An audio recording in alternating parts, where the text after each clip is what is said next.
সাধারণ একটা খাবারকে অসাধারণ করে তোলা যায় যদি তার টেকনিকটা জানা যায়। এতক্ষণ দেখে নিশ্চয়ই বুঝতে পারছেন আমি কোন রেসিপির কথা বলছি। হ্যাঁ, গাজরের হালুয়া। হয়তোবা অনেকেই ভাবছেন এটা আবার নতুন কি হলো। আসলে নতুনের কিছুই নেই, উপকরণ সব একই কিন্তু টেকনিকটা ভিন্ন। আজকে আমি এই সাধারণ হালুয়াটাকে একটু অসাধারণভাবে তৈরি করে দেখাবো এবং এটার স্বাদটা মুখে লেগে থাকবে সেরকম করে রেসিপিটা তৈরি করতে যাচ্ছি। একবার খেলে বারবার খেতে ইচ্ছে করবে। আসসালামু আলাইকুম, আমন্ত্রণ জানাচ্ছি খাদিজাস কিচেন ওয়ার্ল্ডে। আজকে তৈরি করে দেখাবো শাহি গাজরের হালুয়া। শাহি নামটা শুনে একটু অবাক হওয়ার কিছুই নেই, এটার সাথে আমরা সবাই পরিচিত। তাহলে চলুন গাজর হালুয়াটা কিভাবে তৈরি করতে হয় সে রেসিপিটি দেখে নিই। গাজর আমি এখানে গ্রেট করে নিয়েছি, আর গ্রেটারের যে চিকন সাইডটা আছে সেটা দিয়ে আমি গ্রেট করে নিয়েছি। আর প্যান বসিয়ে দিয়েছি চুলায়।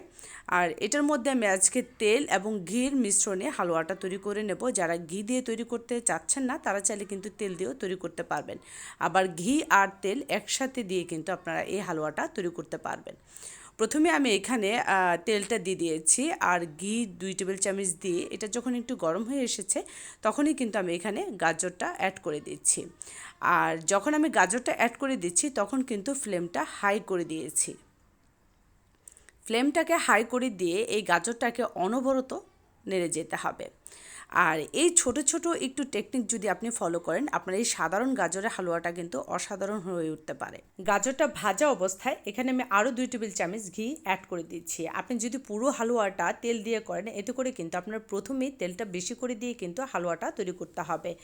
আর যদি ঘি দিয়ে তৈরি করেন তাহলে কিন্তু মাঝে মধ্যে এভাবে ঘিটা দিয়ে তারপরে ভেজেই কিন্তু এই হালুয়াটা তৈরি করতে হবে আর অনবরত নেড়ে যেতে হবে।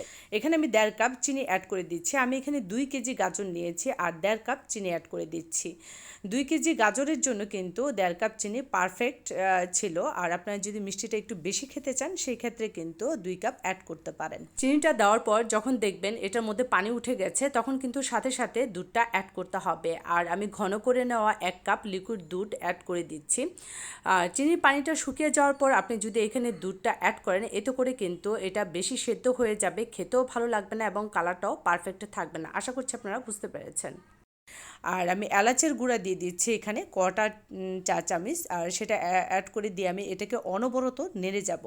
এইভাবে রেখে দিতে পারবেন না আপনি সব কিছু দিয়ে, এতে করে কিন্তু হালুয়াটা একদিকে বেশি সিদ্ধ হয়ে যাবে এবং কালারটাও নষ্ট হয়ে যাবে। গাজরের যে একটা পারফেক্ট কালার থাকে সেটাও কিন্তু আপনি এই হালুয়া থেকে পাবেন না।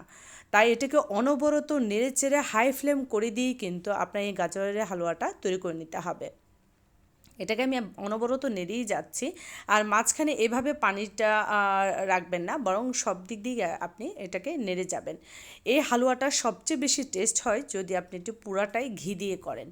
আমি আপনাদের সুবিধার্থে আমি এখানে তেল আর ঘিটা ব্যবহার করে কিন্তু হালুয়াটা তৈরি করে দেখাচ্ছি। সবচেয়ে মজাদার হয় ঘি দিয়ে তৈরি করলে। আর হাই ফ্লেম করে দিয়ে কিন্তু আমি অনবরত নেড়ে চেড়ে হালুয়াটাকে তৈরি করে নিচ্ছি। আর এখানে গুঁড়া দুধ দিয়ে দিচ্ছি কিন্তু 1.5 কাপ। আর গুঁড়া দুধটা দেওয়ার পর একটু দানা দানা হয়ে যায়, আর এই দানা দানাটাই কিন্তু এই গাজরের হালুয়াতে খেতে সবচেয়ে বেশি টেস্ট হয়। গুঁড়া দুধটা দেওয়ার পর আমি কিন্তু এটাকে অনবরত নেড়েই যাচ্ছি আর ফ্লেমটা কিন্তু হাই আছে। যারা তেল দিয়ে এই হালুয়াটা তৈরি করবেন তারা কিন্তু প্রথমেই তেলটা বেশি করে দিয়ে তারপর কিন্তু হালুয়াটা তৈরি করে নেবেন। যতটুকু আপনার গাজর নিয়েছেন সেই পরিমাণে তেলটা দিয়ে আপনি হালুয়াটা তৈরি করবেন। আর এই হালুয়াটা যদি আপনারা তেল দিয়ে করেন সেক্ষেত্রে কিন্তু অবশ্যই এখানে এলাচের গুঁড়াটা অ্যাড করতে হবে, সেটা 1/4 চা চামচ বা 1 চা চামচ। তা না হলে কিন্তু এই গাজরের হালুয়াটা খেতে একদমই ভালো লাগবে না। আর আজকে আমি যেভাবে তৈরি করছি যদি সেইভাবে তৈরি করেন আপনার গাজরের হালুয়াটা একদম অসাধারণ হবে এবং খাওয়ার পরেই আপনি বুঝতে পারবেন যে আসলে এটা আপনি কি তৈরি করেছেন। একটা সময় যখন দেখবেন এই হালুয়া থেকে পানিটা একদম শুকিয়ে গেছে তখন আপনাকে বুঝতে হবে যে আপনার হালুয়াটা হওয়ার পথে। আর শেষের দিকে আমি এখানে আরও 2 টেবিল চামচ ঘি অ্যাড করে দিচ্ছি। আর শেষের দিকে যদি আপনি এখানে ঘিটা একটু অ্যাড করে দেন এতে করে কিন্তু এটার একটা গ্লেজি ভাব থাকে এবং ফ্লেভারটা খুব স্ট্রং হয়।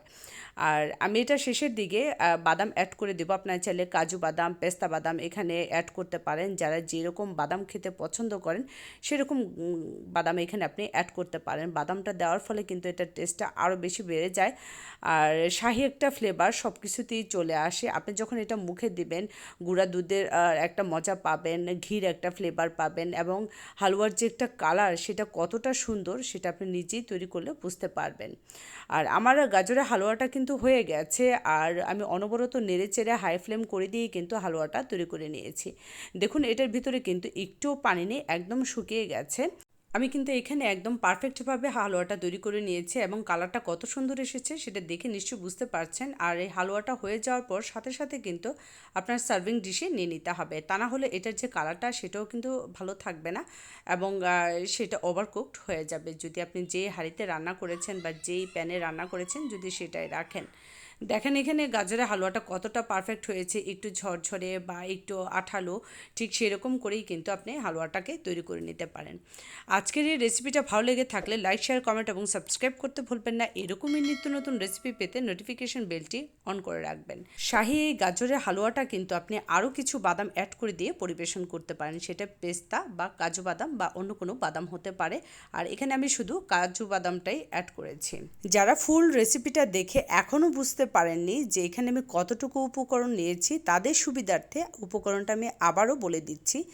গাজর 2 কেজি, তেল 2 টেবিল চামচ, ঘি 6 টেবিল চামচ, দুধ 1 কাপ, গুঁড়া দুধ 1.5 কাপ, চিনি 1.5 কাপ, এলাচের গুঁড়া 1/4 চা চামচ, কাজু বাদাম প্রয়োজন অনুযায়ী। আজকের রেসিপিটা ভালো লাগলে অবশ্যই শেয়ার করতে ভুলবেন না। আপনার একটা ভালো কাজ অন্যের জীবন বাঁচাতে পারে, তাই বেঁচে যাওয়া খাবারটি ফেলে না দিয়ে অন্যকে খেতে দিন। নিজে ভালো কাজ করুন, অন্যকে ভালো কাজ করতে উৎসাহিত করুন। আজকের মতো এখানেই, আল্লাহ হাফেজ।